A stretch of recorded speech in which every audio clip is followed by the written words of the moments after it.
అధ్యక్ష, ఈరోజు ఈ యొక్క ప్రభుత్వం యొక్క కొత్త పాలసీలో ప్రైవేట్ వ్యక్తుల భాగస్వామ్యం అనేది తీసుకురావడం అనేది చాలా ముఖ్యమైన విషయము. ఈ యొక్క ఇండస్ట్రీస్ డెవలప్మెంట్ పార్క్ కోసము ప్రైవేట్ వ్యక్తుల భాగస్వామ్యం అనేది తీసుకొని వచ్చారు ఈ పాలసీలో. ఇందులో భాగంగా ప్రైవేట్ వ్యక్తులు ల్యాండ్ పూలింగ్ చేసుకొని అలాట్మెంట్స్ కూడా వాళ్లే చేసుకునే విధంగా ఈ పాలసీని తీసుకురావడం జరిగింది. ఇది ఆంధ్రప్రదేశ్లో తప్పితే మన భారతదేశంలో ఎక్కడా లేదు. మామూలు ఇండస్ట్రియల్ డెవలప్మెంట్ పార్క్స్ తయారు చేసి దాని యొక్క అలాట్మెంట్ ప్రభుత్వాలు చేస్తూ ఉంటాయి.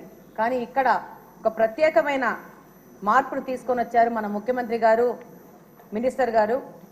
దీంట్లో భాగంగా ఎవరు ప్రైవేట్ వ్యక్తులు ల్యాండ్ పూల్ చేసుకుని పార్కులను డెవలప్ చేస్తారో వాళ్లే ఈ యొక్క ఇండస్ట్రియలిస్ట్కి కొత్తగా వచ్చి ఇంట్రెస్ట్ ఉన్న వాళ్ళకి వాళ్లే అలాట్మెంట్ చేసే విధంగా ఈ యొక్క పాలసీని తీసుకురావడం జరిగింది.